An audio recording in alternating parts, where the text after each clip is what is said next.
par les dérèglements climatiques, mais pouvaient aussi être une réponse par leur capacité à capter le carbone.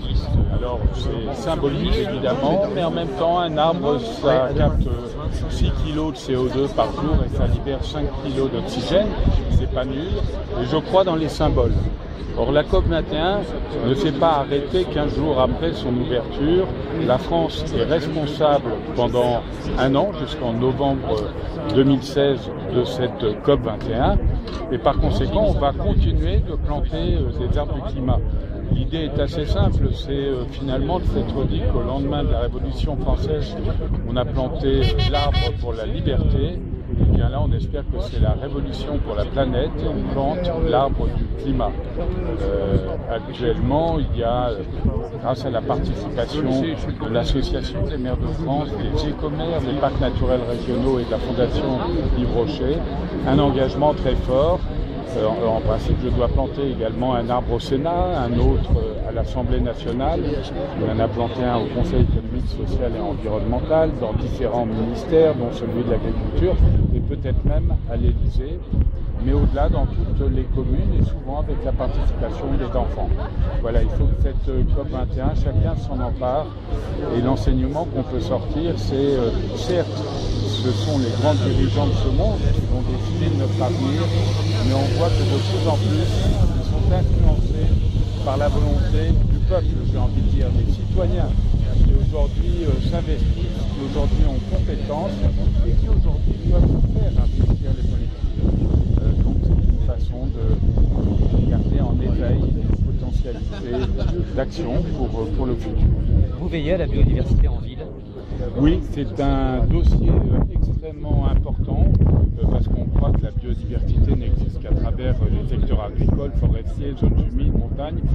Non, la ville, c'est considérable et on a créé une structure à la LPO qui s'appelle UDOB, c'est Urbanisme, Biodiversité, avec des acteurs aussi différents et pas toujours amis avec nous, mais quand même on travaille en intelligence avec eux, comme Bouygues, Vinci, des constructeurs, des aménageurs, justement pour arriver à végétaliser davantage les villes. Et il y a énormément de choses à faire, et on voit bien du reste que la végétalisation en ville peut être aussi une réponse qui permet de faire baisser les températures, notamment en ville. Donc le job de la LPO, c'est finalement de répondre à la question que beaucoup se posent, les entreprises, les collectivités. Ok, on a compris, mais moi, à mon niveau, citoyen, entreprise, collectivité, qu'est-ce que je peux faire? Et nous, notre job, c'est d'apporter des propositions par la compétence et l'expérience que nous avons.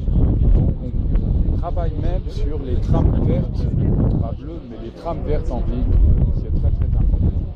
Vous avez reçu, je crois, il y a quelques minutes des opposants à l'incinérateur d'Échillé, d'ailleurs, ils sont ici venus se manifester. Qu'est-ce qu'ils vous ont dit et qu'est-ce que vous leur avez répondu? Ils ont rappelé les inquiétudes légitimes qu'ils pouvaient avoir sur ce projet. Je leur ai indiqué que la LPO s'était prononcée lors de l'enquête publique et qu'on n'avait pas de raison de changer d'avis. Donc nous n'étions pas favorables, même si au sein même de la LPO, les uns ou les autres ne sont pas toujours de cet avis. J'ai indiqué que l'arbre du climat, c'est une opération que nous avons du mal à porter, que je trouvais regrettable qu'on profite de cette situation qui vise à la COP21, à la biodiversité pour faire passer d'autres messages. Et j'ai surtout dit que ça n'était pas la fonction directe de la LPO de s'occuper de ce type de problème, même si elle ne restait pas indifférente, parce que notre cœur de métier, c'est la biodiversité, et déjà la biodiversité, ça veut dire l'agriculture, ça veut dire les zones humides, ça veut dire l'éducation à l'environnement. J'étais avec le préfet ce matin pour évoquer des problèmes de gestion de réserve, les digues, que sais-je encore, c'est énorme, on ne peut même pas assurer, et donc je ne pouvais pas prendre en charge un dossier comme celui-ci. Quand on prend en charge des dossiers, on va jusqu'au bout, et là, ça n'était pas le cas. Je me suis engagé en revanche à en parler à monsieur le maire, aussi bien le problème des arbres que de l'incinérateur, chose que j'ai fait, j'en ai même parlé. Voilà, on est dans la démocratie, chacun a le droit de s'exprimer. Pour ce dossier, un petit bois a été rasé, hein, ouais. C'est 1,3 hectare à peu près. La ville s'est engagée à compenser. Pour vous, c'est effectivement ce qu'il faut faire?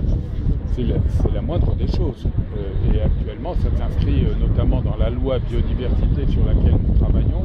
Je rappelle qu'elle va passer en première lecture au Sénat dans quelques jours. On est en train de porter des amendements multiples. Et le thème de la compensation, qui est l'ultime étape, parce qu'on démarre souvent en disant on va compenser, donc on peut faire. Non.